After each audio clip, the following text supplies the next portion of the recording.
रुचिरासने शतदले सौम्याकृतिं सन्निभं कमलीलाधृतविग्रहं यतिवरं वन्दे कबीरं परम्। यदीयपादोदकसेचनेन स्थाणुप्रपेदेस्तरुभावमाशु वन्द्यसतां यो महनीयकीर्तिस्तं श्रीकबीरं सततं नमामि। वंदो सत्य कबीर के चरण कमल शिरनाय जासु ज्ञान दिन करनि कर भ्रमतम दे तनशाय। भ्रम छुड़ाय पथ विकट को निकट लखायो नाम। तासे गुरु को कीजिए कोटि कोटि प्रणाम।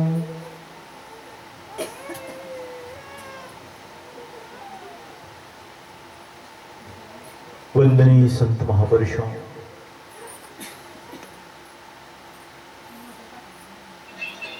मंच शोभायमान है आज संत गुरुजनों की उपस्थिति से। साथी माता बहनें भी यहाँ बता रही हैं।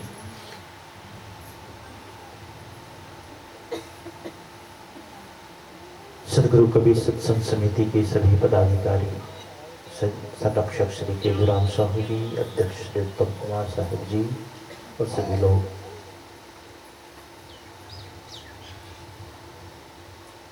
हमारे बीच में श्री लोकनाथ साहू जी पधारे हैं। स्वनाम धन श्री भावदास जी साहू जी के सुपुत्र हैं, ज्येष्ठ कविपति साहू समाज के अध्यक्ष पद पर सुशोभित हुए हैं,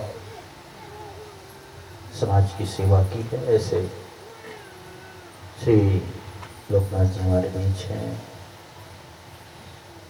और भी सभी लोग, माताएं बहनें।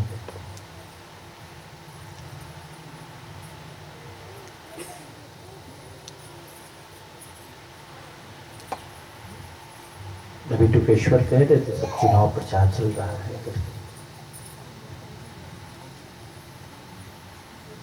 हम लोग भी चुनाव प्रचार में हैं। हम लोग भी चुनाव प्रचार में। हम लोगों का चुनाव प्रचार लगातार चलता ही रहता है।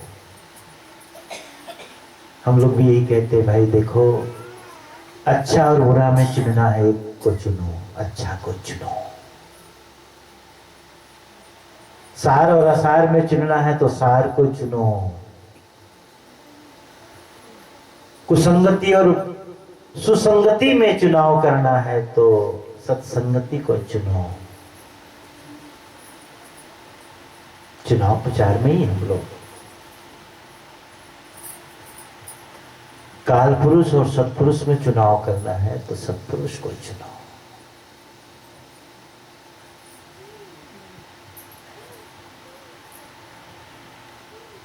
संत जन निरंतर इसीलिए विचरण करते हैं संसार में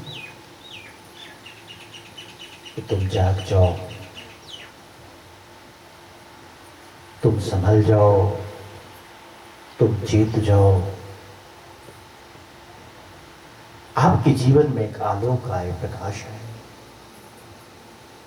आपके जीवन में सुख आए, शांति आए,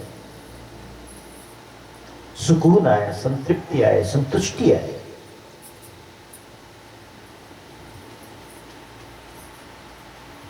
अक्सर हम लोग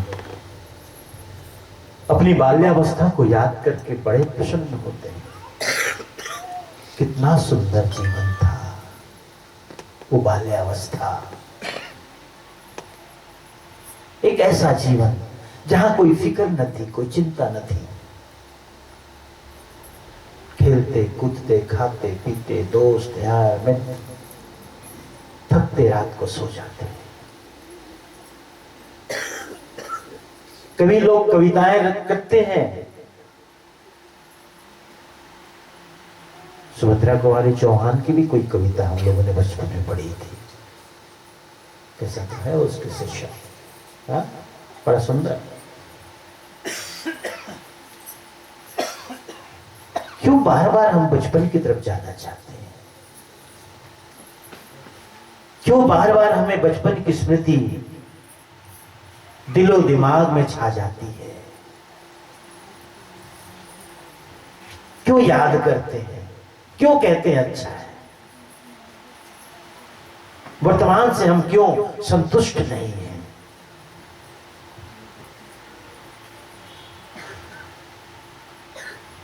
बचपन को याद करना इस बात को सबूत है कि वर्तमान हमारा ठीक नहीं है। बाल्यावस्था तो प्रारंभिक अवस्था है, जीवन की शुरुआत है। जीवन की शुरुआत है शैशवावस्था, बाल्यावस्था, किशोरावस्था। और मुड़ मुड़ करके बाल्यावस्था की तरफ देखे, बचपन की तरफ देखे, सबूत है इस बात का, प्रमाण है इस बात का कि वर्तमान कुछ ठीक नहीं है। बाल्यावस्था सुंदर था तो वर्तमान उससे ज्यादा सुंदर होना चाहिए, ज्यादा अच्छा होना चाहिए, ज्यादा श्रेष्ठ होना चाहिए। हम जो जो विकास की ओर आगे बढ़े, हमारा जीवन उतना ही सुंदर होता जाना चाहिए ना। क्रम तो यही है, नियम तो यही कहता है कि उम्र बढ़े तो जीवन का सुकून भी बढ़े, जीवन का सुख भी बढ़े, जीवन की शांति बढ़े। लेकिन विपरीत है, जीवन बढ़ता है, विपरीत क्रम में अशांति बढ़ती है, बेचैनी बढ़ती है, तनाव बढ़ता है, व्याकुलता बढ़ती है। क्यों ऐसा होता है? वही बात, हमने गलत का चयन किया, चुनाव किया। कहीं ना कहीं हमारे मार्ग में, जिस मार्ग को हमने चुना वो सही मार्ग नहीं, वो श्रेष्ठ मार्ग नहीं। इस बात का प्रतीक है, द्योतक है। जीवन को जिया जरूर, लेकिन ठीक से नहीं जिया।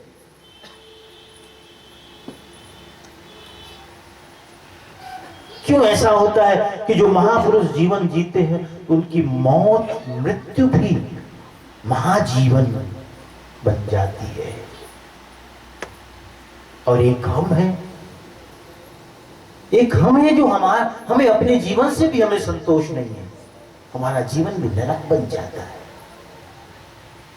क्यों? एक जब कोई मरे तो उनके जीवन, उसकी मृत्यु को भी हम कहते हैं समाधि को प्राप्त किया, उसकी मृत्यु को हम कहते हैं मोक्ष को प्राप्त किया, उसकी मृत्यु को हम कहते हैं निर्वाण को प्राप्त किया, महाजीवन को प्राप्त किया। अंतर है, ख्याल में रखना। जीवन, मृत्यु तभी महानिर्वाण और महाजीवन को प्राप्त किया, ऐसा कहा जा सकता है जब जीवन ठीक से जिया गया हो। लेकिन जीवन को हमने ठीक से जिया ही नहीं, जीवन का मतलब ही नहीं समझा, तात्पर्य ही नहीं समझा, जीवन है क्या नहीं समझा। हमने मृत्यु को ही जीवन मान लिया, जो मरण धर्म है उसी को जीवन मान लिया, जो जाने वाला है, हाथ से छूटने वाला है, टूटने वाला है, लूटने वाला है, उसी को ही हमने जीवन मान लिया। यही भूल हो गई।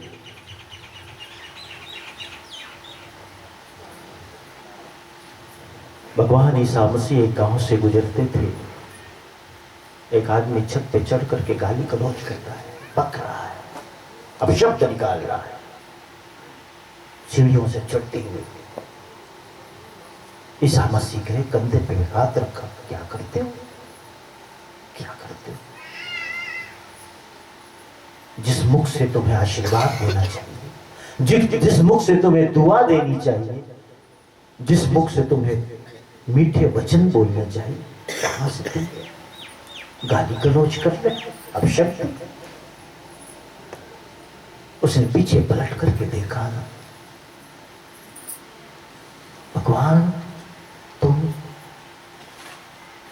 तुम्हें याद है? अरे तुम्हें याद है मैं रोग से ग्रस्त था,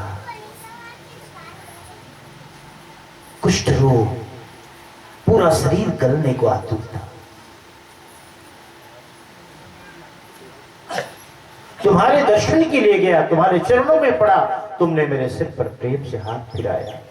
बेटा चिंता मत करो, वत्स चिंता मत करो, सब ठीक हो जाएगा। तुम्हारा हाथ लगना था कि मेरे सारे रोग दूर हो गए। आपको स्मरण नहीं, आपको ख्याल नहीं? भगवान ईसा मसीह कहे कि वो तो ठीक है, चलो मुझे याद नहीं, तुम्हें तो याद है कि मैं तुम्हारे लिए कुछ कर सका। लेकिन ये तो सोचो, जिस कुष्ठ रोग से तुम मुक्त हुए, तुम्हें स्वस्थ शरीर मिला, तो क्या इसीलिए मिला कि छत पे चढ़ करके तुम गाली गलौज करो, अपशब्द करो? नहीं, इस स्वस्थ होने का मतलब ये नहीं है। नीचे उतरे, आगे बढ़े। एक दूसरा आदमी वेश्या के पीछे भाग रहा है। भगवान ने कहा क्या करते हो, कहां जाते हो, कहां भाग रहे हो? उसने भी पलट करके देखा, पहचाना, गए भगवान आप मुझे पहचाने नहीं? पता है आपको, मेरे आंखों से ज्योति चली गई, मैं अंधा था, आंखों से मेरी ज्योति चली गई। भगवान तुमने सिर पर क्या मेरे हाथ फेरा, मेरे आंखों की ज्योति वापस आ गई, मैं देखने लगा, फिर से देखने लगा। कितनी बड़ी कृपा तुम्हारी मुझ पर। भगवान ने कहा वो तो ठीक है, लेकिन क्या ज्योति इसीलिए मिली आंखों में कि तुम वेश्या के पीछे भागो, बुराई के पीछे भागो, इसलिए तुमको आंखों की ज्योति मिली? संतों के दर्शन के लिए जाते, सत्संग में जाते, कुछ श्रेष्ठ कर्म करने के लिए जाते, आंखों का सदुपयोग करते। क्या आंखों का यही सदुपयोग है?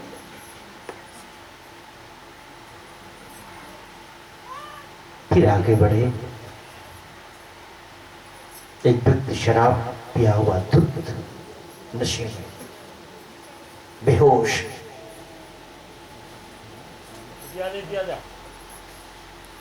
भगवान ईसा मसीह ने फिर पूछ लिया, अरे क्या करते हो तुम, ऐसे क्यों पड़े हो? बेहोश तो था, लेकिन फिर भी कुछ होश तो रहा है। होता है, शराब पीने वाले एकदम बेहोश हो ऐसा नहीं रहता है, थोड़े तो पहचानते हैं, कभी कभी हमें भी पहचान लेते हैं। गाड़ी में बैठे रहते, चलते रहते तो कहते साहेब बंदगी, अपने ढंग से कहते, मस्त होके कहते साहेब बंदगी, कहना पड़ता है साहेब बंदगी, पहचाना तो साहेब तो है, एकदम बेहोश थोड़े। एक जन ऐसे पूछ रहा था, बोले वह आते तो एकदम बढ़िया गाड़ी में जाता, ऐसे ठोक रहा था गाड़ी। मैं क्यों भाई, जाए चलो पड़ते, किससे कर, अब मैं कैसे करूं?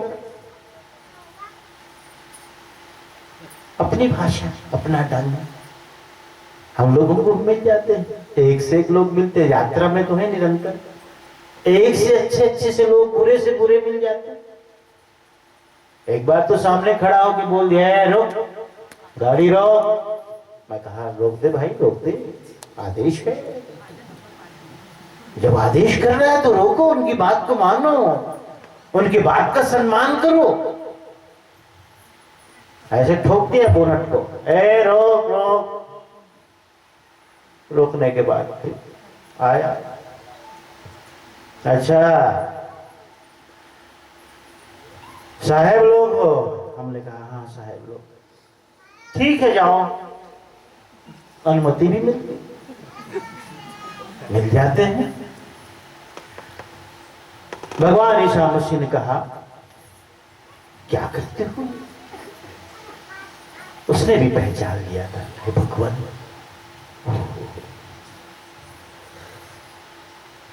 मैं तो मरनासन्न था।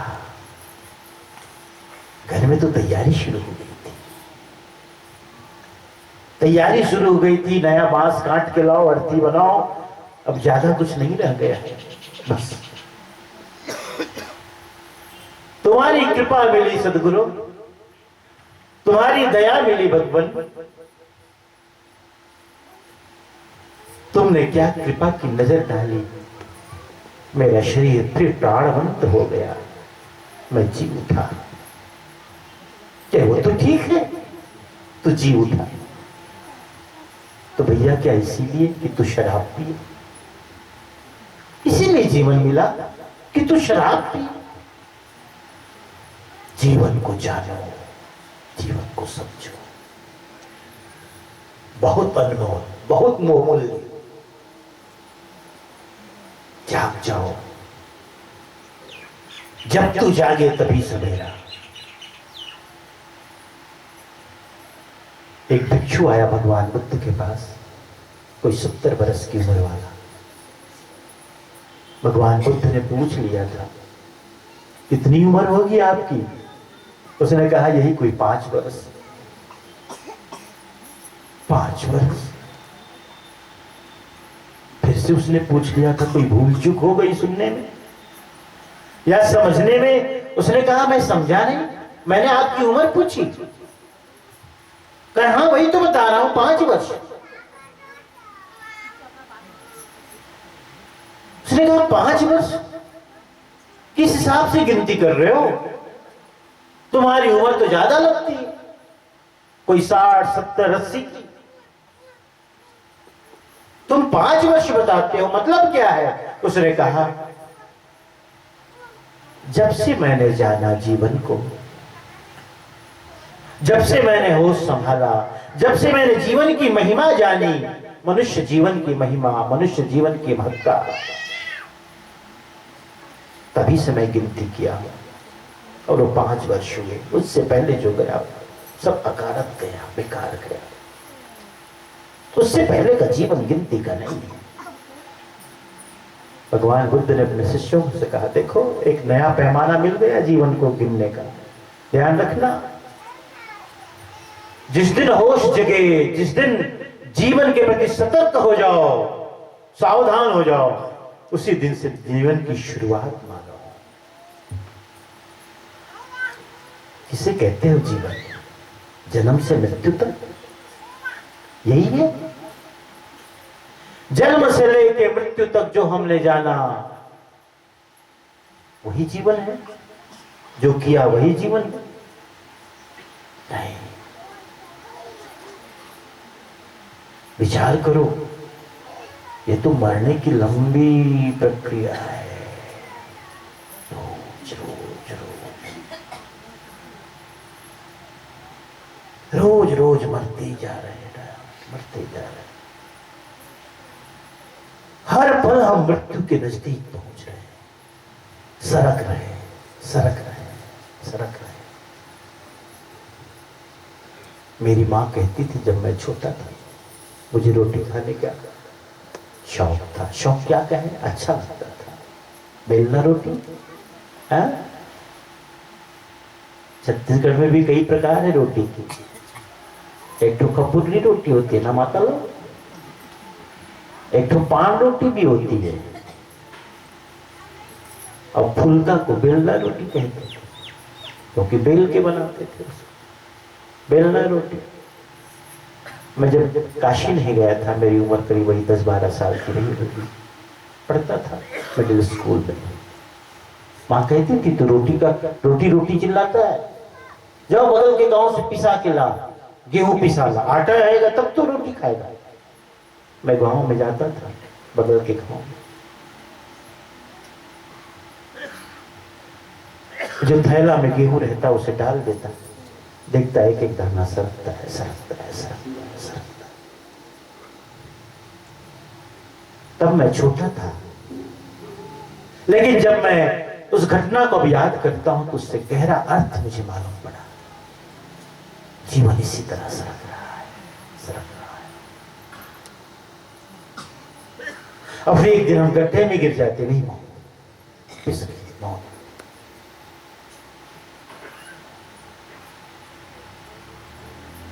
बहुत सी ऐसी घटनाएं हैं जीवन में जिससे कुछ सबक ले सकते हो, कुछ सीख ले सकते हो आप सब, हम सब। छोटी छोटी बातें, संसरती संसार जो सरकता रहे निरंतर। जन्म जिस दिन से लिए उसी दिन से मृत्यु शुरू हो गई। एक घटना और याद दिलाऊं, कभी कभी इसका भी जिक्र करता हूं। छोटा था तो पटाखों से बहुत डरता था, अभी भी डर लगता है। और कभी कभी आप शोभा यात्रा निकालते हो तो बिना पटाखे फोड़े मानते नहीं। और जब पटाखा सामने देखता हूं तो मैं कहता हूं फिर से एक बार दिल को थामना पड़ेगा, धड़कने रोकनी पड़ेगी, हैं? नहीं, इतना बड़ा बम रखते हो साहेब, आए बड़े साहेब, बड़े बम। तब तुम्हारे लिए तो उत्सव की बात है, मेरे लिए तो जलालत की बात है। डरते रहते हो ये फूटेगा कैसे होगा। तो छोटा था तब भी डरता था मैं। मेरे बड़े भाई थे, वो लाते थे बड़े बड़े पटाखे उठाते। तो मैं क्या करता जानते,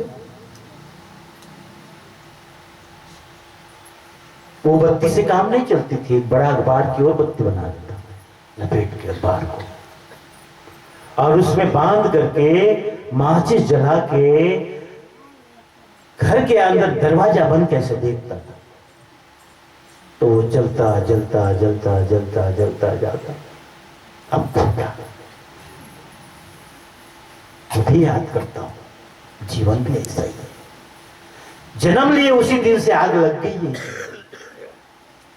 जीवन जिस दिन हम जन्म लिए उसी दिन से आग लग गई है। मौत तो बस धमाका है, मौत तो बस धमाका है। आग तो लग गई, हम सब में लगी गया। सब लाइन में खड़े हैं हम लोग। हर आने वाला पल क्या कह के जाता है, कभी सुना आपने? सुन नहीं पाते हो। कभी शांत बैठे तो सुन पाओगे उसकी आहट, उसका पदचाप, मौत का पदचाप, मौत की आहट सुन पाओ। हर आने वाला कहता है सावधान हो जा, बस वो पीछे ही है, ज्यादा दूर नहीं है। हर बीत जाने वाला पल क्या कहता है, देख भाई ये छोटा होता जा रहा है, बत्ती छोटी होती जा रही है। हर जाने वाला पल, हर बीतने वाला पल अगर सुन सको तो मौत की आहट को, मौत के पदचाप को सुन सको तो, इसके लिए सेंसिटिव होना जरूरी है, संवेदनशील। वही आदमी सुन पाता है, सब नहीं सुन पाता। एक लंबी प्रक्रिया मृत्यु की।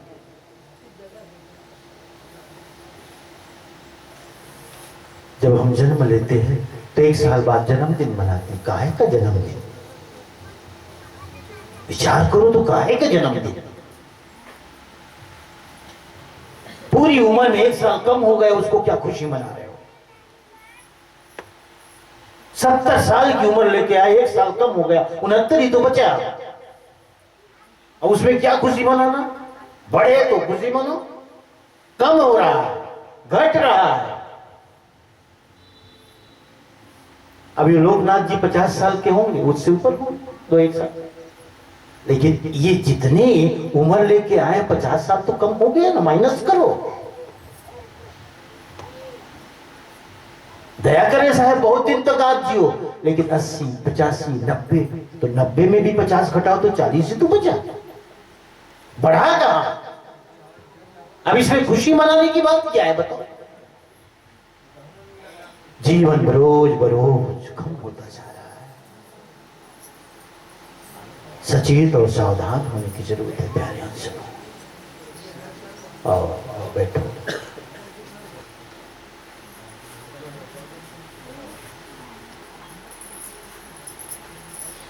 तो जीवन है क्या वीर?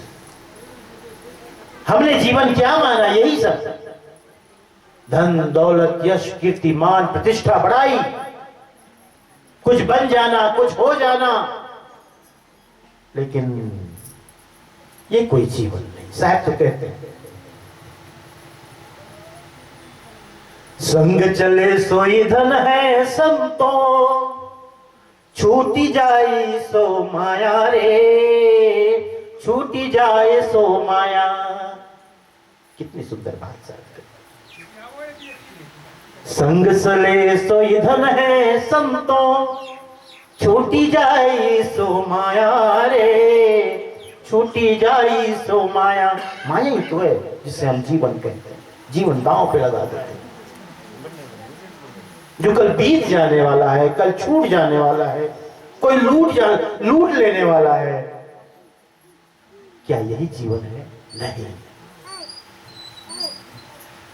जीवन वह है जो कभी मिटता नहीं, जो सदा है। अब जीवन बाहर भी नहीं, जीवन भीतर है, स्वयं के भीतर, उसे जानो। वही है अमृत तत्व, उसे पहचानो, उसे पहचानो जो अमृत तत्व है। उस अमृत तत्व को जाने बिना हम सार्थक की तरफ कभी मुड़ ना पाएंगे। जिस दिन ये पता चले ये सत्संग क्या है, यही है। कभी कभी भ्रम, कल भ्रम की बात मैं कहता था, यही संशय, यही भ्रम कि हमने अब तक इसी को मान बैठा, यही जीवन, संतोष कर बैठा। तो पहले तुम्हें तो बताने की जरूरत है, जानने की जरूरत है कि जीवन है क्या। कहीं ऐसा तो नहीं तुमने अभी तक जिसे जीवन समझा वो जीवन वस्तुता है ही नहीं, लेकिन तुमने मान बैठा है।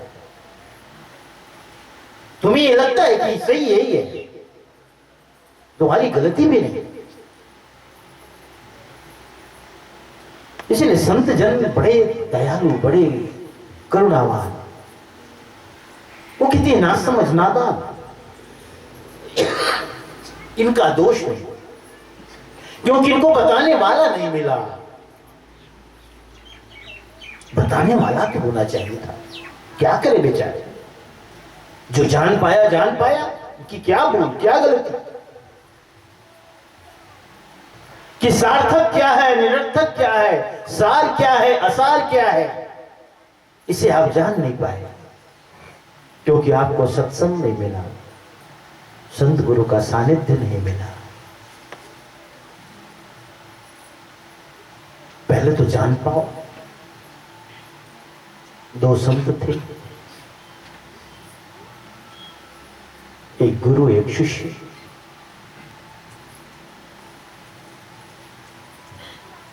दोनों निकले आश्रम के लिए। रास्ते में जंगल पड़ता था, घनघोर जंगल, विकट जंगल, बीहड़ जंगल। गुरु और शिष्य। आश्रम का रास्ता लंबा था, बीच में जंगल। शाम ढलने लगी, उतरने लगी।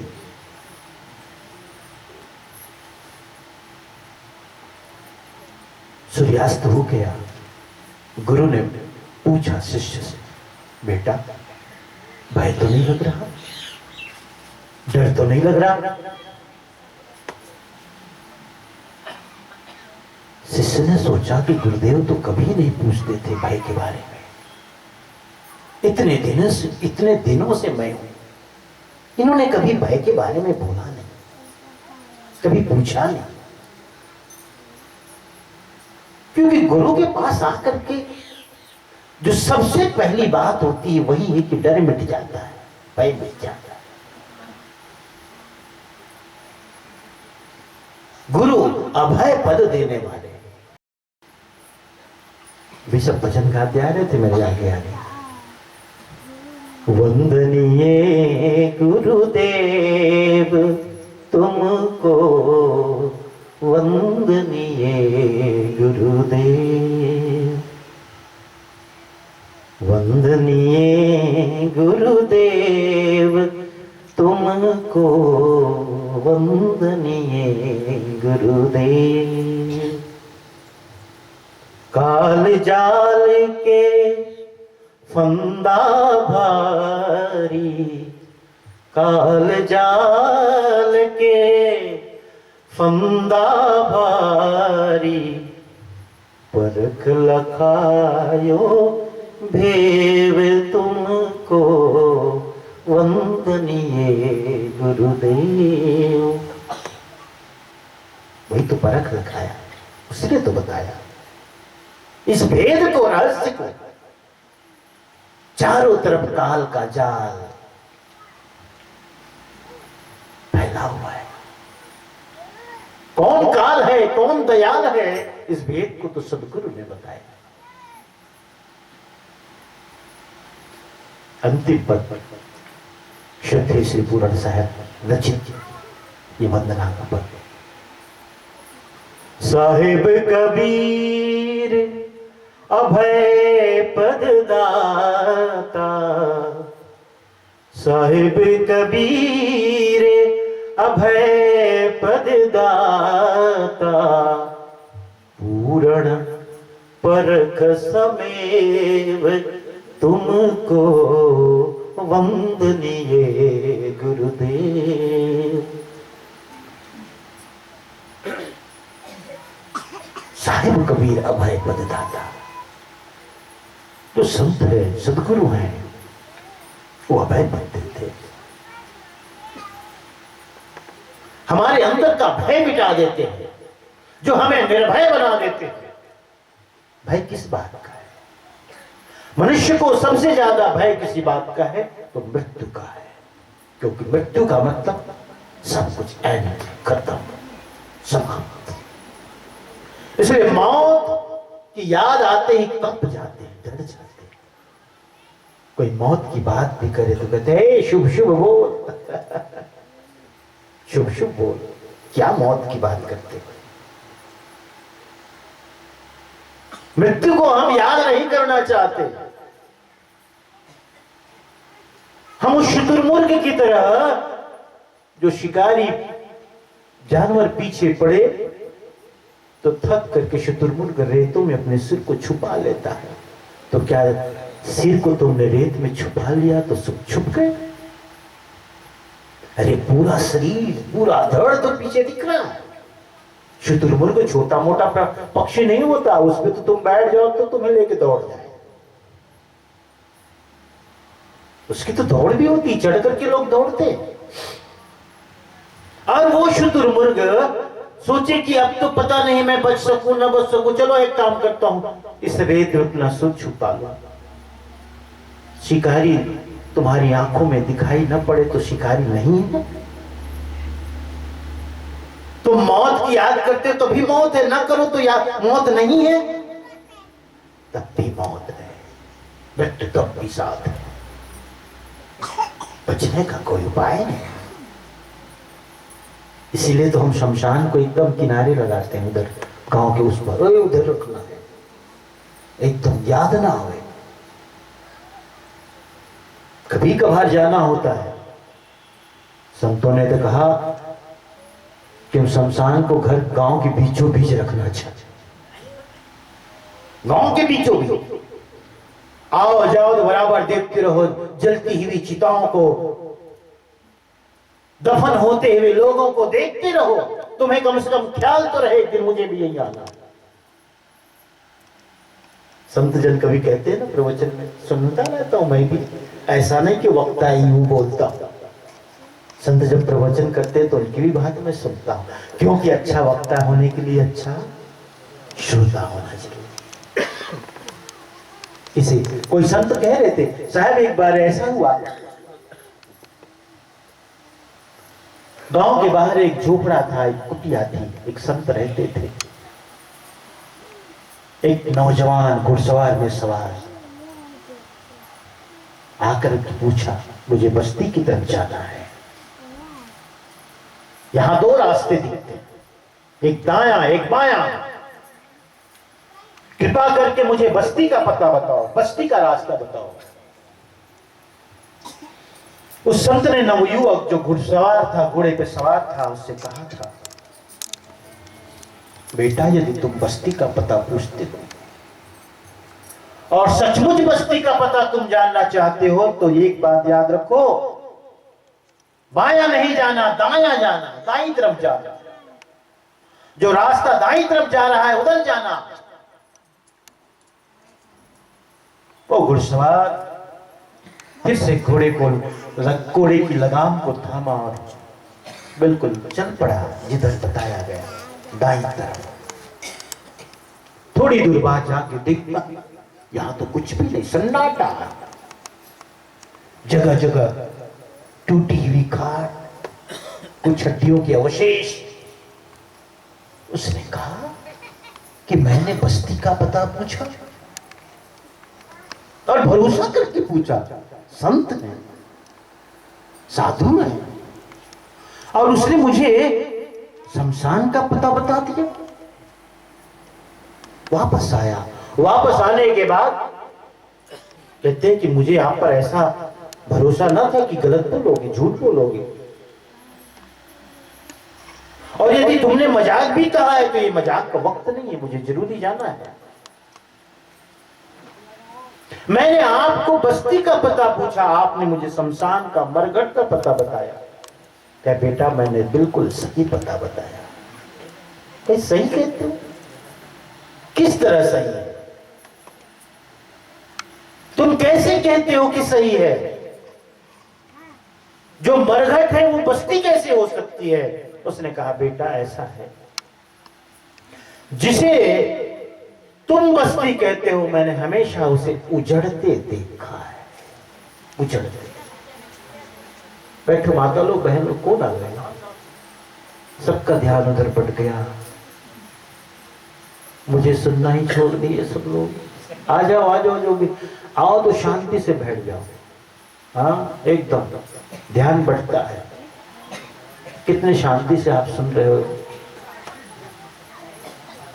सदगुरु कबीर साहब भी यही सोचते थे कि मैं जो कहूं उसे ध्यान से सुने। कभी कभी नहीं सुनते थे तो साहब उलटवासी सुनाते थे। ये लोग सीधा सुनते सुनते थक गए, उलटवासी सुनाते थे। साहब की उलटवासी बड़ी प्रसिद्ध है। क्यों सुनाते थे उलटवासी? बस तुम्हारा ध्यान खींचने के लिए। अब कहते साहब क्या कहते उलटवासी? साहब कहते हैं कि देखो अब बरसे कंबल भीगे पानी, हाँ, और एक चींटी की पेशाब से नदी नाव बह जाए, क्या क्या साहब कहते हैं। अब ऐसी सी बात साहब कहते थे तो सब लोग सुनने लगते थे। जिसका ध्यान और कहीं भी रहता, अरे ऐसा क्यों कह रहे हो, ऐसा क्या मतलब है?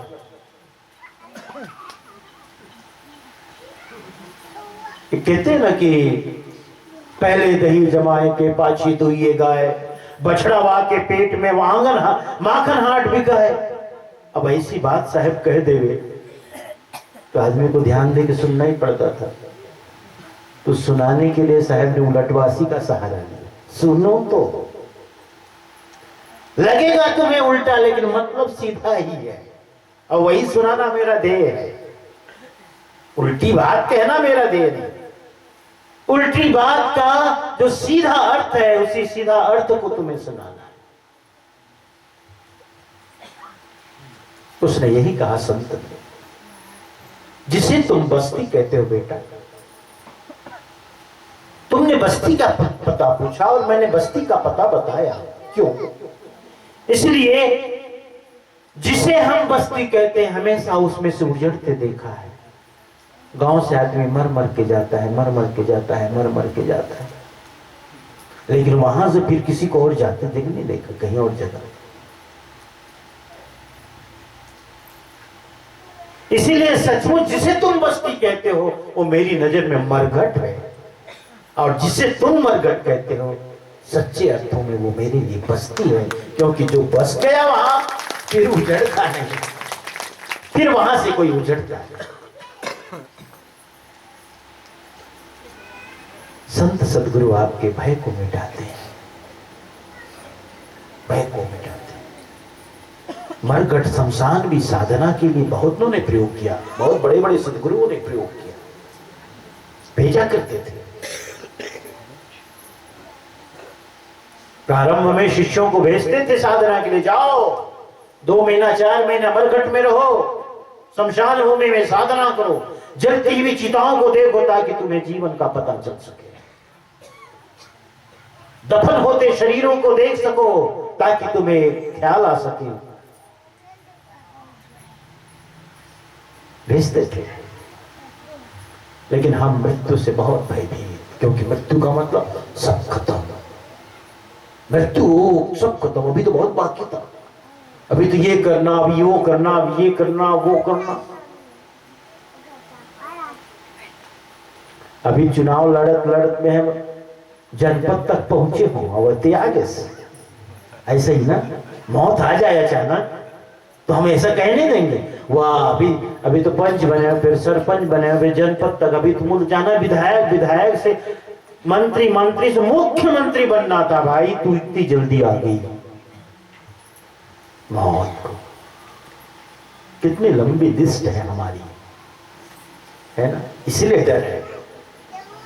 अभी एक गाड़ी खरीदा, दूसरी खरीदनी थी, तीसरी। अब आदमी की आकांक्षा देखो, आदमी की आकांक्षा देखो, उनका लालच देखो। अभी एक हुआ नहीं कि दूसरे की चिंता हो जाती। एक मछली मार था, मछली मार, जैसे आपके गांव में लोग तालाबों में ऐसे बंसी डाल करके, गरी डाल करके बैठे रहते हैं। तो एक आदमी खेत की तरफ गया, तो देखा आदमी जो है उसका कोई भी, वो मछली वही बंसी डाले बैठा हुआ है। वापसी में आया तो उसने पूछा, भैया कितनी मारी अभी तक, कितनी मच्छी मारी अभी तक? उसने कहा अभी मैं डाला हूं, अगर वो पकड़ी गई तो एक, उसके बाद 2 और, अभी पकड़ी नहीं गई एक भी, 3 की गिनती बता दी। अभी जो मारूंगा वो 1, उसके बाद 2 और, तो 3 हो गई ना, अभी 3 पकड़ी नहीं, एक भी नहीं आई है, 3 की गिनती। यही कामनाएं, चाहनाएं, एक पूरी नहीं हुई कि दूसरी आ गई, तीसरी आ गई। अभी एक मकान बनाना है, उसके बाद एक और बनाना है, एक और बनाना है, एक गाड़ी खरीदनी और खरीदनी, दुकान, बस इसी तरह सिलसिला चलता है।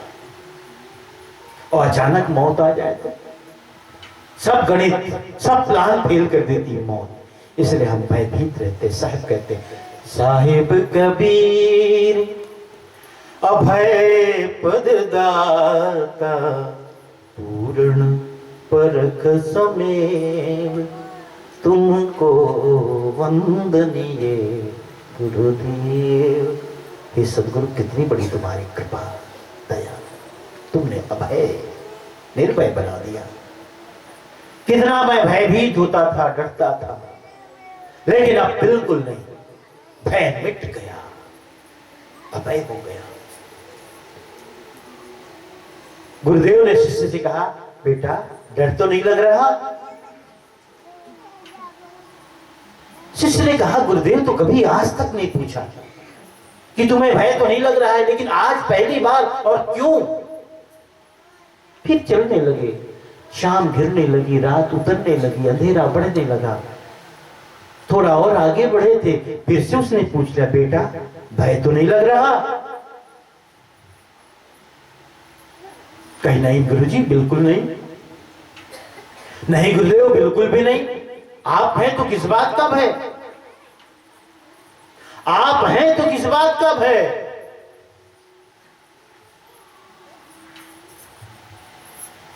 और प्यारे हंसनो, ये तो सत्य है, गुरु हैं तो भय करने की जरूरत क्या है?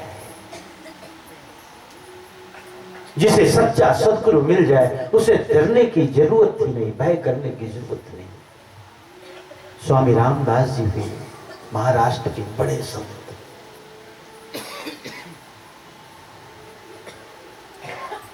उनका एक छोटा शिष्य था 16 वर्ष का, बट्टू ब्रह्मचारी। सुबह सुबह वो ब्रह्मचारी, वो बट्टू संत भेष में रहता था, बड़ा प्यारा। साधु छोटा भी हो तो बड़ा प्यारा होता है, नहीं होता? होते हैं। छोटे संत होते हैं तो बड़े प्यारे लगते हैं लोगों। आओ ना कहते। हमारे यहाँ छोटे छोटे संत हैं, संत वेश में मुंडन उंडन की बैठे रहते। मैं भी छोटा था, 12-13 साल में गया तो ऐसे ब्रह्मघाटी लगा के बैठा रहता था, मुंडन उंडन रहता था, ऐसे बैठ। तो कई लोग माताएं बहनें उनको बड़ी ममता जगती थी, ये छोटे साहब करके गाली पकड़ लेते थे। ये छोटे साहब हैं, पुचकारते, लाड़ करते, दुलार करते। और छोटा कोई भी अच्छा लगता है। कुत्ते का पिल्ला देखो कितना प्यारा लगता है, सुंदर। बकरी का बच्चा देखो कितना अच्छा लगता है। शेर का भी हो तो अच्छा लगता है।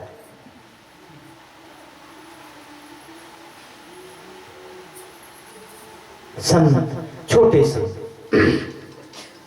16 वर्ष का उसका शिष्य, नाम कुछ अच्छा सा था, याद नहीं आ रहा,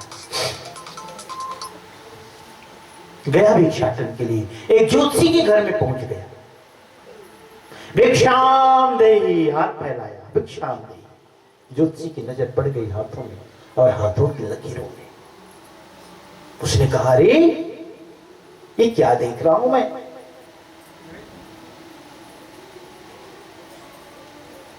तू कल का सूरज न देख पाएगा बेटा, और तू भिक्षाटन के लिए आया। तेरे हाथ की लकीरें बताती है कि तू कल का सूरज न देख पाएगा, और भिक्षाटन के लिए आया है। सुनना था कि दौड़ा दौड़ा गया। गुरुदेव गुरुदेव बचाओ, क्या हुआ? तो वो ज्योतिषी ने कहा है कि मैं कल का सूरज न देख पाऊंगा, मुझे बहुत डर लग रहा है, बहुत भय लग रहा है, मुझे डर लग रहा है। कहे बेटा चिंता मत करो, मैं हूं ना, मैं हूं ना, तुम चिंता किस बात की करते हो? लेकिन वो डरता था। किसी तरह शाम हुई, सूर्यास्त हुआ, रात घिरने लगी, डर बढ़ने लगा। फिर भोजन किए, सोने का समय आया, डर बढ़ता गया। उसने कहा बेटा ऐसा करो, एक कंबल बिछा दो, आज मैं जमीन में नीचे सोता हूं, लेकिन याद रखना तुम भी मेरे साथ रहना, तुम भी मेरे साथ रहना। जो कंबल है उससे बाहर मत जाना, और एक बात और भी, पूरी रात सोना भी मत दो। मेरी सेवा करते रहना, हाथ पैर दबाते रहना। इतना ध्यान में रखना, इस कंबल से बाहर मत जाना।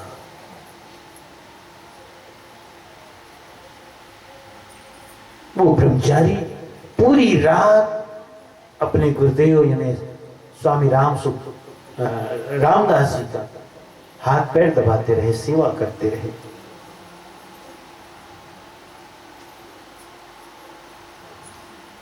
सुबह हुई, भोर हुई, पूरब की तरफ लालिमा बिखरी, अरुणोदय, फिर सूर्योदय।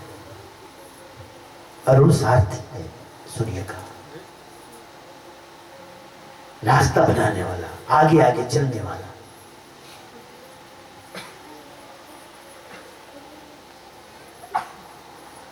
गुरु ने समझाया था बेटा चिंता मत करना, लेकिन भय फिर भी था अंदर।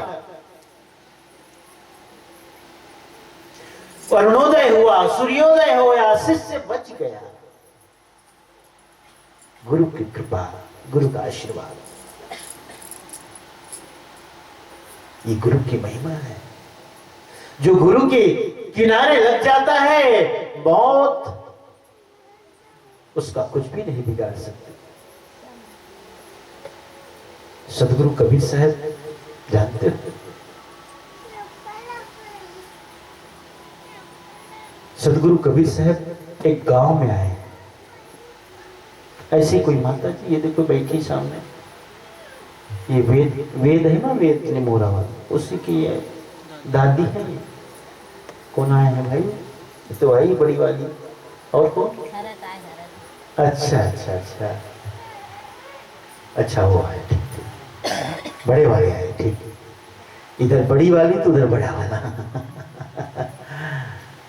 ऐसी माता जी, ऐसी बुजुर्ग साहब, उनके घर गए, माता जी आज हम यही रात रुकेंगे। ठीक है भाई साहब, रुक जाओ। साहब रुक गए रात में, सुबह 4 बजे उठ के कमंडल मंडल लेके निकल। तो वो माता जी ने सोचा कि साहब मेरे घर आज सगा बन के आए, मेहमान बन के आए, तो सोचा साहब को आज मैं चीला रोटी खिलाऊंगी। चीला रोटी, और चीला रोटी बनाने के लिए माता जी सुबह सुबह कनकी और थोड़ा चावल मिला करके पीसने लगी, झूल झूल करके, झूल झूल करके। पहले चक्की होती थी ना, हर घर में चक्की होती थी, उसको क्या कहते हैं? जाता। जाता, ठीक। वो जाता ऐसे पकड़ के झूल झूल के, जैसे उसने मान लो आटा पीसना ही भजन मान लिया। साहेब आए, आज घड़ी मोरे आनंद की, साहेब आएगा मेरे लिए तो घड़ी आनंद क्यों, सदगुरु आए, मेहमान आए। एक भक्त के लिए यही भाव होता है। सबसे ज्यादा खुशी प्रसन्नता किसी भक्त को होती जब उनके घर में कोई संत आए, सदगुरु आए। ये भक्त की पहचान है, भक्त की पहचान है कि आज मेरे घर साहेब आए। इसलिए बहुत बार ऐसे भक्त लोग कहते साहेब, अब साहेब लोग आते नहीं। साहेब पहले कितना अच्छा होता था, 1 दिन 2 दिन 4 दिन रहते थे। भक्त का भाव रहता है कि मेरे घर साहेब आए, रुके, ठहरे। सुबह साहेब कमंडल लेके जाने लगे। माता जी वही रास्ते में ही दरवाजे के बगल में चक्की थी, जाता था, पीस रही है। उन्होंने कहा माता जी जाता हूं मैं, थोड़ा डोल मैदान हो के आता हूं। ठीक है साहब। वो फिर काम करने लगे, लेकिन साहब वहीं खड़े रहे, और साहब वहीं खड़े रहे और देखते रह जाता था। और वहीं देखते देखते उन्होंने वो साखी कह डाली, क्या? चलती चाकी देख के दिया कबीरा रो, 2 पाटन के बीच में सांप अचानक हो। साहब की आंखों से आंसू झरने लगे। माता जी की अचानक नजर पड़ी, साहेब तुम अभी भी यहीं खड़े हो, और ये क्या? आपकी आंखों में आंसू? किस बात के आंसू? क्या याद आ गया? क्या बात हो गई? साहब आपकी आंखों से आंसू क्यों बह रहे? उसने कहा कुछ नहीं माता, अपने आंसू उन्होंने पूछे, बस करुणावश आंसू निकल गए थे साहब की आंखों से। यही संसार की गति है, यही संसार की गति है। 2 पाटन के बीच में साधु बचाना कोई, ये जन्म और मरण का जो 2 पाट है, इसमें पूरा संसार पिसा चला जा रहा है, पिसा चला जा रहा है। लेकिन साहब के आंसू रुक गए। अरे उपाय भी है, हाँ उपाय भी है। ऐसा नहीं कि सारे दाने पिस जा रहे हैं। जो कील का सहारा लेके बैठ गया है, खड़ा है, जो दाना कील का सहारा ले लिया वो पिसने से बच जाता है, जो गुरु का सहारा लेता है वो पिसने से बच जाता है। प्यारे गुरु इसलिए सामर्थ्य पुरुष है।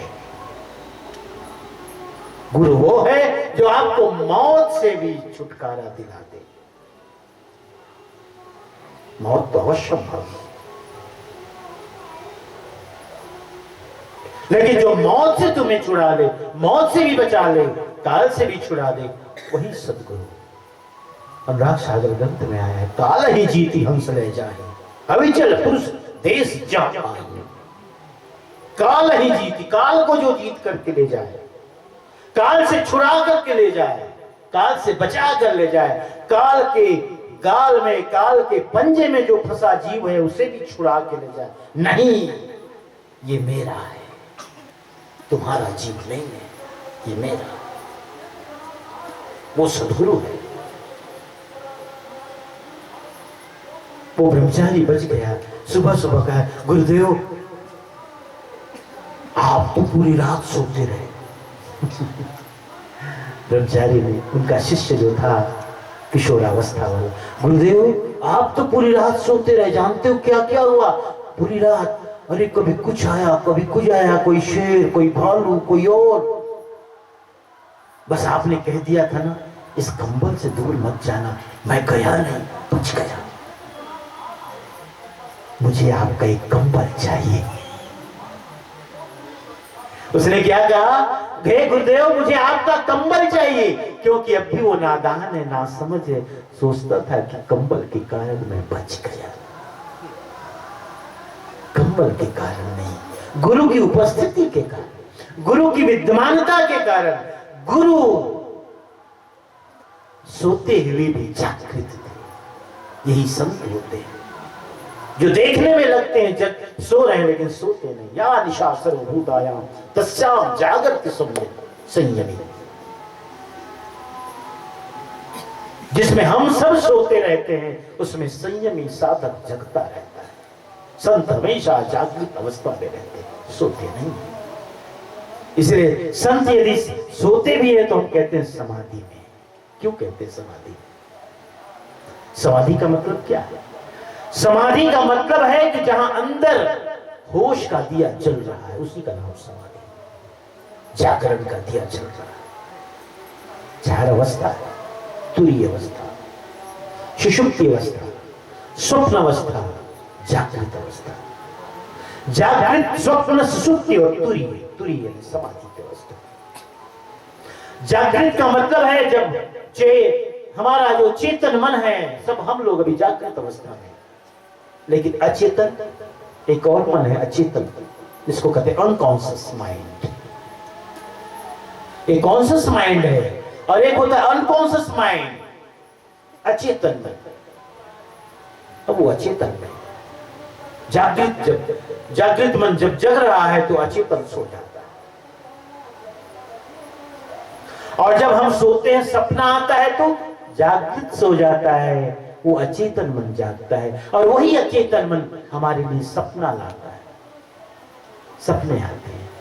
जो जागृत मन जिन इच्छाओं को पूरी नहीं कर पाता, वो अचेतन मन उस तरह स्थिति परिस्थिति ला के तुम्हारी इच्छा को पूरी कर देता है। तुम्हारे मन में आज खीर खाने की इच्छा जगी, लेकिन साधन नहीं, संसाधन नहीं, सपना में खीर खा लेते। अचेतन। स्वप्नावस्था में क्या होता है?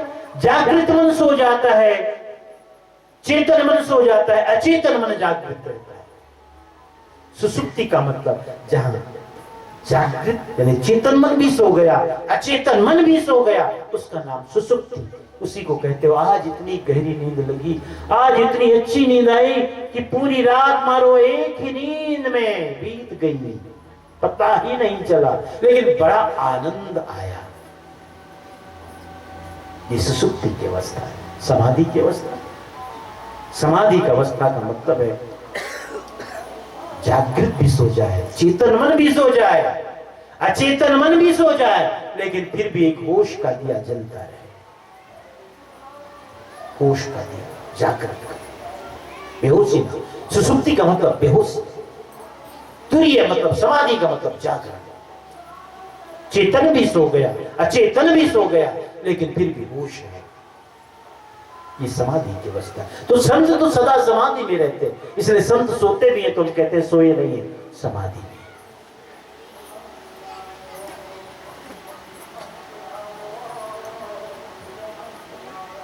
वो ब्रह्मचारी कहता है गुरुदेव कंबल ही दे दो, क्योंकि उसे पता है कि कंबल की ही करामात है, उसे ये पता नहीं है कि गुरु की करामात है, गुरु की उपस्थिति है, गुरु रक्षक बनकर के तुम्हारे साथ है।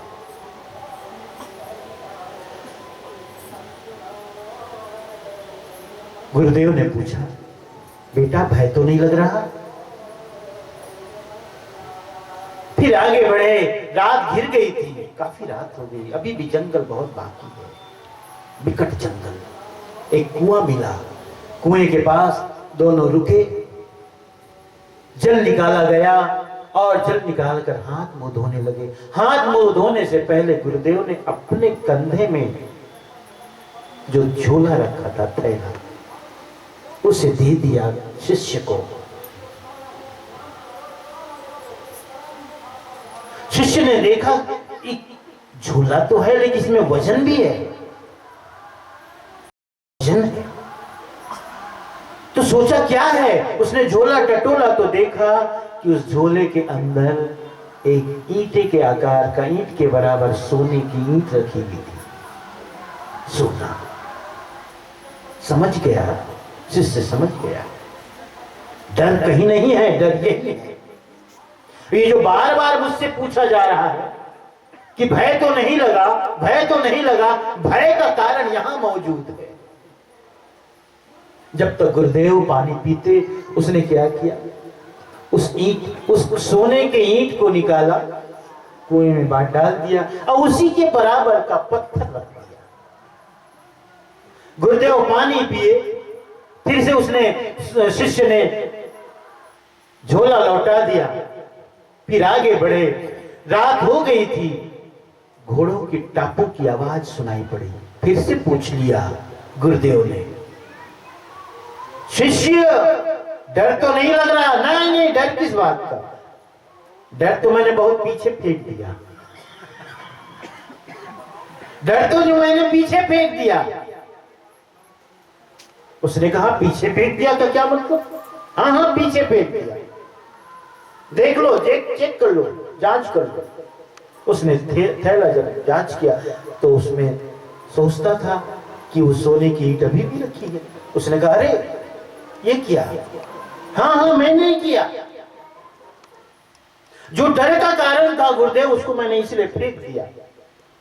कहते अच्छा किया, गुरुदेव कहते अच्छा किया तुमने, लेकिन तुम्हें पहले बता देना चाहिए था। नाहक में अभी तक उसे ढो रहा हूं, न सिर्फ ढो रहा हूं, भयभीत भी हो रहा हूं। उसने कहा फर्क क्या पड़ता है, फर्क क्या पड़ता है? जिसे तुम सोचते थे कि मूल्यवान है, अगर विचार करो तो क्या है उसमें? कुछ भी तो नहीं। क्या सार्थक है? पत्थर हो या सोना हो, भार ही तो है। बस देखने का नजरिया, देखने की दृष्टि। आज आपका भय इसलिए आप दूर हो गया, भय मुक्त हो गए, क्योंकि आप जान गए कि सोने जैसा नहीं है। लेकिन सोना भी तो पत्थर ही है, कौन सा सार्थक है? प्यारे हंसनो, जिस दिन ये बोध हो जाए, ज्ञात हो जाए, जीवन का सच्चा अर्थ मालूम हो जाए, तो हम काहे ढूंढते रहेंगे जो व्यर्थ है उसको। इसलिए जीवन में गुरु की आवश्यकता है, जो गुरु आपको बता सके कि क्या सार्थक है, क्या निरर्थक है, क्या सार है, क्या असार है। सदगुरु का वो वचन साहब कहते हैं, यहां संबल कर ले आगे विषी बात, और स्वर्ग विश्राम सब चले जहां बनिया ना आए। साहब कहते इसलिए जीवन को समझो और यही उसके लिए प्रयास करो, यहां ही संबल कर ले। संबल का मतलब क्या? संबल का मतलब तैयारी, साधन, भजन, सुमिरन, ध्यान। अब जब कहीं जाना होता है तो तैयारी नहीं करते हो? तैयारी करते हो। एक सप्ताह के लिए कहीं जाना हुआ तो ठंडी के दिन है तो कंबल रख लो, स्वेटर रख लो, पैसे तो रखना ही रखना है। पत्नी होगी अगर तैयारी कर रही तो एक एक चीज को याद कर करके रखिएगी आपके बैग में।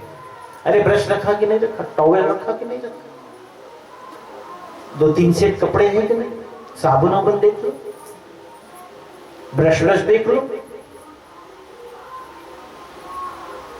और एक टिफिन भी दे देते।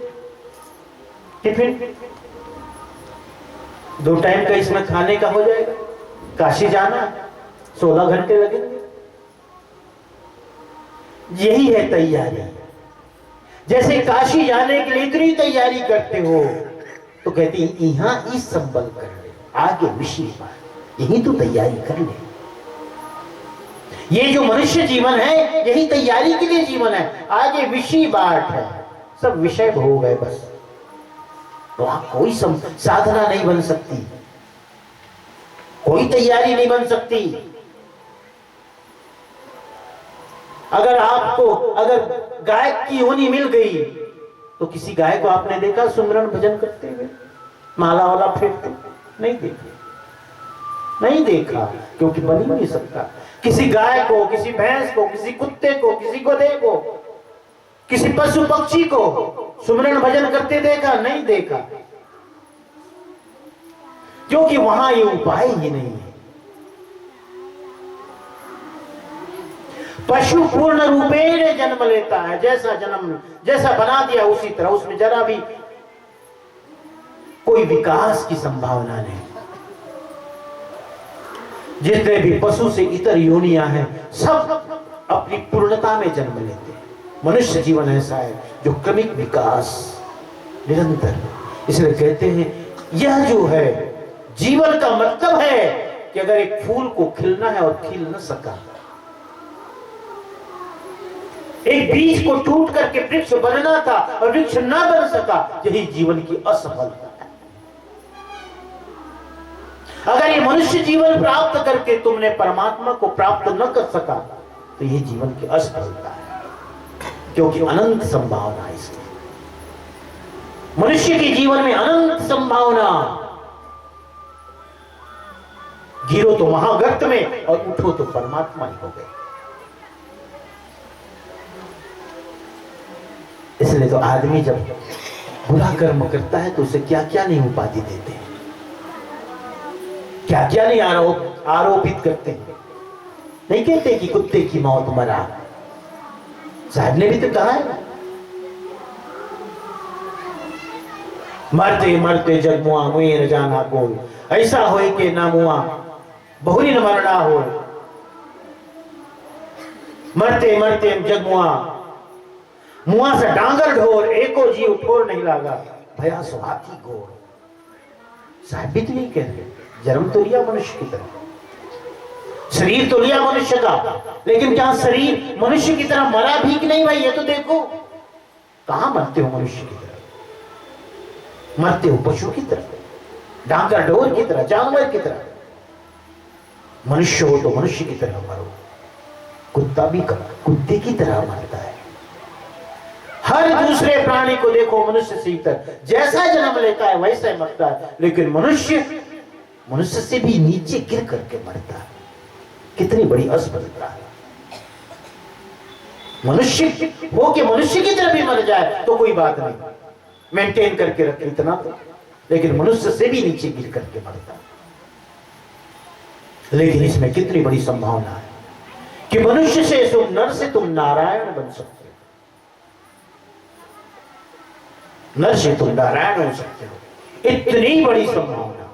एक पीपल के बीज को देखो कितना छोटा, और उसमें विशाल पीपल का वृक्ष समाया हुआ है। ऐसे ही आपके अंदर विशाल असीम और विराट परमात्मा ही समाया हुआ है, और वहां तक न पहुंच पाए तो जीवन असफल है। मानव जीवन असफल है। तो जीवन को समग्रता से जानो, उनकी संपूर्णता से जियो, तभी जीवन को समझा जा सकता है। तो जीवन का मतलब क्या हुआ? ये नहीं जो हम रोज रोज जी रहे हैं। सुबह उठे, ब्रश किए, मंजन किए, नहाए धोए, खाए पिए, खेतों में गए, दुकान में गए, फिर आए, फिर खाए पिए, सो गए। यही रोज रोज रोज रोज रोज रोज। कभी हमारे अंदर सवाल पैदा होता है कि क्या यही जीवन है? और ये पहली बार थोड़ी हुआ। भगवान बुद्ध कहते थे अपने पिता से, ये क्या तू रट लगा रखा है, मेरा बेटा मेरा बेटा मेरा बेटा। क्योंकि भगवान बुद्ध को जब ज्ञान हुआ ना, तो सोचा कि कहां से शुरुआत करूं, भिक्षुक बनकर। तो चलो राजमहल से शुरुआत करते, राजमहल से शुरुआत करता हूं भिक्षाटन का। राजमहल के प्रमुख गेट, मुख्य द्वार के सामने गरुआ वस्त्र में, भगवा वस्त्र में, हाथ में भिक्षा का पात्र, भिक्षाम दे। द्वारपालों ने जाकर, सिपाहियों ने जाकर के बताया, सिद्धार्थ आया है। शुद्धोधन ने सुना, कहते बुलाओ बुलाओ बुलाओ बुलाओ। 6 साल बाद आया, बहुत कष्ट दिया उसने, बहुत रुलाया, बहुत दुख दिया, लेकिन चलो पिता हूं, बड़ा हूं मैं, पिता का दिल रखता हूं, उसे बुलाओ, माफ कर दूंगा, कोई बात नहीं। शाम का भूला, सुबह का भूला शाम को आए तो भूला नहीं होता, कोई नहीं, सब माफ कर दूंगा, बुला लाओ अंदर, भीतर बुला लाओ। द्वारपाल फिर गए, फिर निवेदन किया, कहे नहीं जाऊंगा, ए भिक्षु सन्यासी, क्यों जाऊंगा अंदर? अरे भिक्षुक का कर्तव्य मर्यादा यही है कि द्वार के यानी दरवाजे के बाहर से मांगे, भीतर जाके नहीं, यही तो मर्यादा है ना भिक्षुक की। कभी कभी आपके घर में कोई भिक्षुक आ जाए अंदर तक तो कहते कैसे जी, वहीं रहो ना दरवाजे में, ऐसा कोई थोड़े होता है भीतर जा जाके मांग रहे हो, कहते हो आप, क्योंकि उसकी मर्यादा है दरवाजे के बाहर से भिक्षा मांगने की।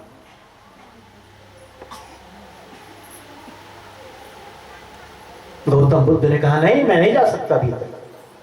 अंत में किताब लाना पड़ा, ये क्या बेटा क्या लगा रखे हो, ये तुम्हारा महल, तुम इस राज्य के राजकुमार हो, तुम मेरे सुपुत्र हो, बेटे हो, चलो भीतर, गलती हो गई, चलो सब माफ किए देता हूं, चलो अंदर चलो। तब उसने कहा था भगवान बुद्ध ने, क्या बेटा बेटा बेटा लगा रखे हो, तुम्हें तो बस इसी जन्म की कहानी याद है, मैं तो जन्मों जन्मों की कहानी जानता हूं। तुम्हें पता है कितनी बार मैं तुम्हारा भी पिता बना? सुना तो भौचक्कर आ गए शुद्धोधन, तुम्हें पता है? अरे मैं कितनी बार तुम्हारा पिता बना, और तुम ही नहीं, कितने बार मैं कितनों के पिता बना, कितनों का पुत्र बना, तुम्हें तो एक जन्म की कहानी पता है, मुझे तो जन्मों की कहानी पता है पिताजी। इसलिए देखो मैं भिक्षुक हूं, भिक्षाटन के लिए आया हूं, दे सको तो दो, नहीं तो मैं अगला द्वार देखूं, अगला घर देखूं। ये जन्मों की कहानी है, इस जन्मों की यात्रा को पूर्ण विराम कैसे मिले, इस सिलसिला का खात्मा कैसे हो, कोई संत गुरु मिल जाए, कोई समर्थ गुरु जीवन में आ जाए, तभी संभव है। प्यारे हंसनो, इसलिए जीवन को जानने की जरूरत है, जाने हम, इसकी मोल पहचाने हम, इसकी कीमत पहचाने हम, व्यर्थ में जीवन को बर्बाद मत करना।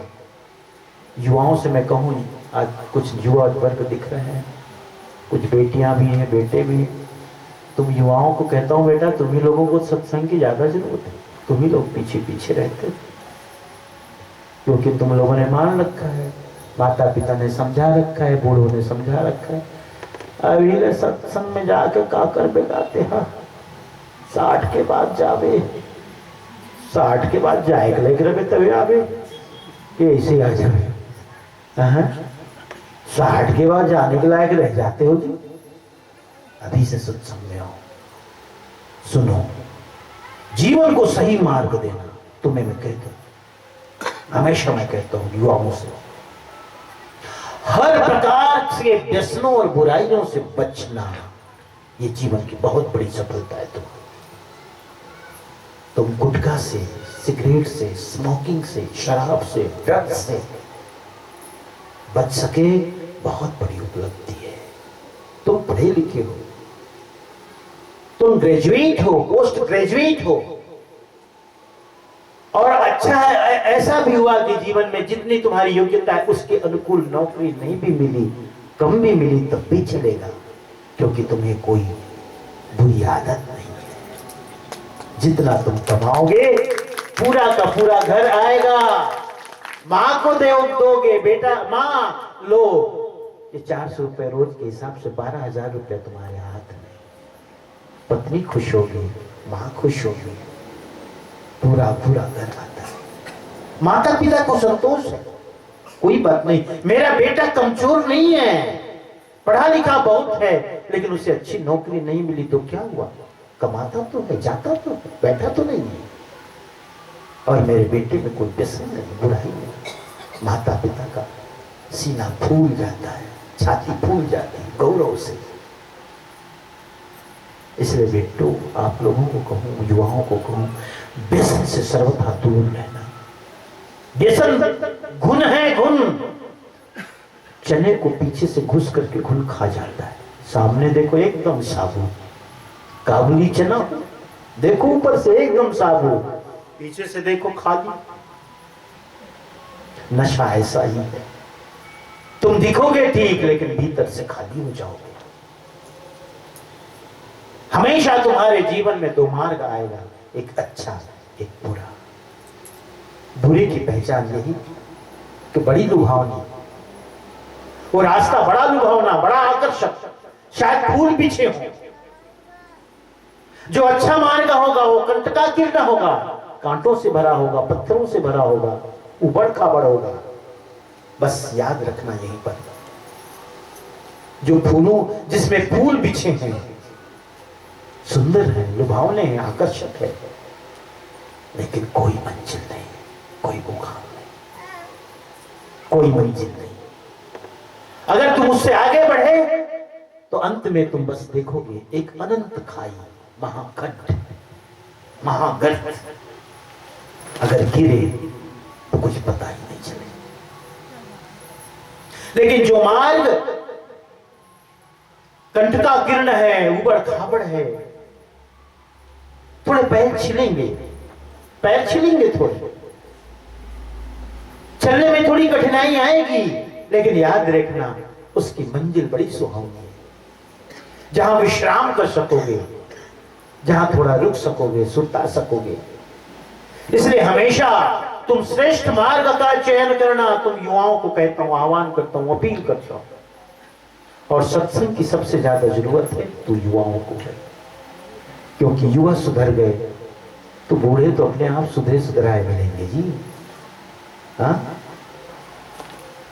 एक बार यदि मार्ग आपने गलत चुन लिया, इसलिए मैंने कहा ना प्रारंभ में ही, चुनने की बात मैं कह रहा हूं। मैं तो हमेशा चुनाव प्रचार में रहता हूं, हमेशा चुनाव प्रचार में रहता हूं, यही कहता हूं, अच्छा या बुरा दो है, अच्छा को चुनो, सार असार, सार को चुनो, कुसंगति सुसंगति, सुसंगति को चुनो, कर्तव्य अकर्तव्य में कर्तव्य को चुनो, खाद्य अखाद्य में खाद्य को चुनो, पेय अपेय में पेय को चुनो। चुनाव तुम्हारे जीवन में सदा रहेगा। इसलिए श्रेष्ठ मार्ग का चयन करना, बच्चों खूब श्रम करना, खूब मेहनत करना, जी जान लगा देना। कभी कभी कोई लोग आते हैं, क्या कर रहे हो बेटे को या बेटा, शायद ग्रेजुएशन हो गया है, बीए कर लिए, बीएससी कर लिए, अब क्या कर रहे हो, पीएससी की तैयारी कर रहे हैं। कहते तो है बड़े गौरव से, पीएससी कर रहे, आईएएस की तैयारी, पीसीएस की तैयारी। एक ने आके कहा मेरे से, क्या कर रहे हो बेटी, उसने कहा साहब आईएएस की तैयारी कर, 18 घंटा पढ़ते हो, मैंने ऐसे ही पूछ लिया, 18 घंटा पढ़ते हो, चुप हो गई। आईएएस की तैयारी करो, 18 घंटा ना पढ़ सको, कहां से आईएएस बनोगी। पीसीएस की तैयारी कर रहे हो, स्टेट गवर्नमेंट वाली जो नौकरी होती, तुम 16 घंटा 18 घंटा मेहनत न कर सको तो बड़े सपने कैसे देखती हो भाई, कैसे देखते हो। मैं युवाओं को कहता हूं, श्रम करो, परिश्रम करो, मेहनत करो। रंग लाती है हिना पत्थर में घिस जाने के बाद। पत्थर में घिसने के बाद हिना में रंग उतरता है। अपने आप को मिटाना पड़ेगा, कुर्बानी देनी पड़ेगी, अपने सुखों की, अपने शौकों की। हर सफलता कुर्बानी मांगती है। तुम्हें अपने शौक का बलिदान करना होगा, सुख का बलिदान, क्योंकि इस समय मोबाइल सबसे ज्यादा प्रिय है बच्चों को, सबसे ज्यादा प्रिय। एक मोबाइल में सारी दुनिया है। थोड़ा सा भी टाइपिंग गलत हो गया तो कहां से कहां पहुंच जाते हो। मोबाइल का सही उपयोग होना चाहिए। युवा वर्ग है, उन्हें मना नहीं करता मैं, लेकिन रचनात्मक कार्यों में, अच्छे कार्यों में मोबाइल का उपयोग करो, बुरे के लिए। हमें युवाओं को संभालने की जरूरत है। 60% हमारे देश की आबादी का 60% हिस्सा युवाओं का है, जिसकी उम्र 40 से कम है। 60%, सोचो। इसलिए कहते हैं भारत देश युवाओं का देश है। तो इन युवाओं को मार्गदर्शन की जरूरत है। कभी कभी मेरे पास इस तरह की बातें आती, साहब मोटिवेशनल कुछ स्पीच भी दिया कीजिए। मैं कहता हूं ठीक है भाई, लेकिन किसको, तो बच्चे तो आगे के सुनना नहीं चाहते, बैठते नहीं। 2 4 10 20 आए तो कहूं। अब देखता हूं मैं, पहले तो देख लेता हूं सुनने वाले किस योग के हैं, किस कोटि के हैं, किस वर्ग के हैं, उस हिसाब से सुनाता हूं। अब बुजुर्ग बैठे हो, उसको नौकरी पेशा की क्या बात कर, वो तो निकल चुके, बढ़ चुके आगे। इसलिए सर्वप्रथम यही है कि जीवन को श्रेष्ठ बनाओ, अच्छे मार्ग का चयन करो, सुंदर बनाओ, जीवन को पहचानो, जीवन के मूल को पहचानो। बड़े भाग्य से मनुष्य का जीवन मिला। ऊपर भी लंबी क्यू है, लाइन लगी हुई है, लाइन लगी परमात्मा के पास। परमात्मा कोई दूर से चिल्ला रहा है, हमारा नंबर कब आएगा, हमें जल्दी भेजो ना। कभी कभी जवाब देते, कभी नहीं भी देते। कभी जवाब देते तो वहीं से चिल्ले आते हैं, चुप कर, कैसे भेज दूं। नीचे कोई माता पिता तुम्हें लेने के लिए तैयार हो तो कैसे उठा के फेंक दूं। कोई जिम्मेदारी लेने को तैयार हो तभी तो तुमको भेजूं। इसलिए मैं कहता हूं माता पिता हमारे स्पॉन्सर हैं, जिम्मेदारी लेते हैं। उनके प्रति सदा तुम्हारा मस्तक नत रहे, सदा सम्मान, सदा उनकी सम्मान करो, उनकी आज्ञा का पालन करो। कभी तुम्हारे व्यवहार से, तुम्हारे बोली से, वचन से उनकी अमर्यादा ना हो, इसका ख्याल रखो। क्योंकि माता पिता ही हैं जिन्होंने हमें इस जगत में लाया, जो द्वार बने, जो माध्यम बने हमें यहां तक आने के लिए। उनकी बड़ी कृपा है, बड़ी दया है। अगर वे जिम्मेदारी ना लेते तो हम ऊपर ही रहते, बिल्कुल ऊपर ही रहते, लाइन में लगे रहते। इसलिए माता पिता के प्रति कभी भी मन में कुभाव मत लाना। पुत्र पुत्र हो जाए, पुत्र कुपुत्र हो सकता है, माता कुमाता कदापि न जाए। माता कुमाता कदापि न भवे। माता कुमाता कभी नहीं होती, पिता कुपिता कभी नहीं होते। माता पिता का सम्मान करना सीखो, यही हमारी संस्कृति है प्यारे बच्चों। और बातें बाद में होंगी, ज्यादा न कहते हुए इन्हीं शब्दों के साथ वाणी को विश्राम। 1:30 घंटे हो गए। बहुत अच्छा आप लोग आए, सुने। एक दिन और रहूंगा मैं। हाँ, आज आधा दिन और कल पूरा दिन, 1.5 दिन हो गया।